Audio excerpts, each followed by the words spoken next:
بسم اللہ الرحمن الرحیم نحمدہ ونصلی علی رسولہ الکریم۔ حضرت ابو ہریرہ رضی اللہ تعالی عنہ سے روایت ہے کہ ایک شخص نے رسول اللہ صلی اللہ علیہ وسلم کی خدمت میں حاضر ہو کر کہا کہ حضرت میں فاقے سے ہوں، آپ نے اپنی کسی زوجہ کی طرف پیغام بھیجا۔ انہوں نے کہا، اس ذات کی قسم جس نے آپ کو حق کے ساتھ بھیجا ہے، میرے پاس پانی کے سوا کچھ بھی نہیں ہے۔ پھر آپ صلی اللہ علیہ وسلم نے دوسری زوجہ کے پاس پیغام بھیجا، انہوں نے بھی اسی طرح کہا، حتیٰ کہ سب نے یہی کہا، اس ذات کی قسم جس نے آپ کو حق کے ساتھ بھیجا ہے، میرے پاس پانی کے سوا کچھ بھی نہیں ہے۔ اللہ اکبر۔ یہ وہ ذات ہیں جس کے لیے یہ دنیا بنائی گئی، یہ دنیا سجائی گئی، اور وہ یہ کہہ رہی ہیں کہ ان کے گھر میں کھانے کو بھی نہیں ہے۔ آج ہم اور آپ دیکھیں، ہمارے گھروں میں الحمدللہ ہم تین مرتبہ دو مرتبہ کھا رہے ہیں۔ ایک مرتبہ تو دور کی بات، تین بلکہ بعض جگہوں تو چار مرتبہ کھایا جا رہا ہے، اور اس کے بعد بھی ہم اللہ کی کیسے ناشکری کرتے ہیں، اور صبح شام اللہ کے حکموں کی نافرمانی کر رہے ہیں، اور پھر بھی ہم کہتے ہیں کہ ہمیں کیا ملا، جبکہ اللہ نے ہمیں کتنی نعمتوں میں نواز رکھا۔ آخر کار رسول اکرم صلی اللہ علیہ وسلم نے فرمایا، جو شخص آج رات ان کو مہمان بنائے گا، اللہ تعالیٰ اس پر رحم فرمائے گا۔ انصار میں سے ایک شخص حضرت ابو طلحہ رضی اللہ تعالیٰ عنہ نے کھڑے ہو کر کہا، اے اللہ کے رسول، میں ان کو مہمان بناؤں گا۔ وہ صحابی اس مہمان کو اپنے گھر لے گئے، اور انہوں نے بیوی سے پوچھا، تمہارے پاس کھانے کو کوئی چیز ہے؟ ان کی اہلیہ نے کہا، صرف بچوں کا کھانا ہے۔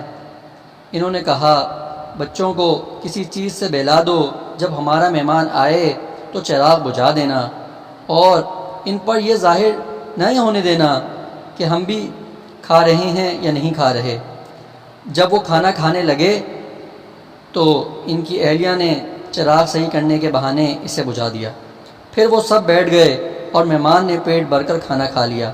جب صبح کو وہ رسول اکرم صلی اللہ علیہ وسلم کے پاس پہنچے تو آپ صلی اللہ علیہ وسلم نے فرمایا، تم نے مہمان کے ساتھ جو حسن سلوک کیا، اللہ تعالیٰ اس پر بہت خوش ہوئے۔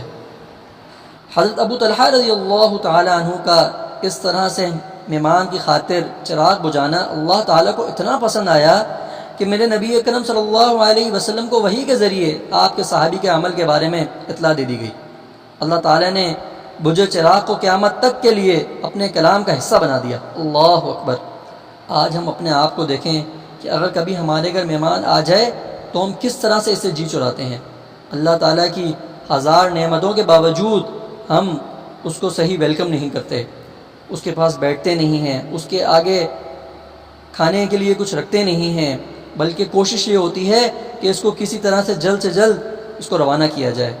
اور یہاں پہ اللہ کے نبی کریم صلی اللہ علیہ وسلم کے صحابی جنہوں نے اتنا اکرام کیا اپنے مہمان کا، تو اللہ تعالیٰ کو یہ ادا اتنی پسند آئی کہ اپنے کلام کا حصہ بنا لیا، اور فرمایا کہ اور ان کو اپنے آپ پر ترجیح دیتے ہیں چاہے ان پر تنگ دستی کی حالت گزر رہی ہو۔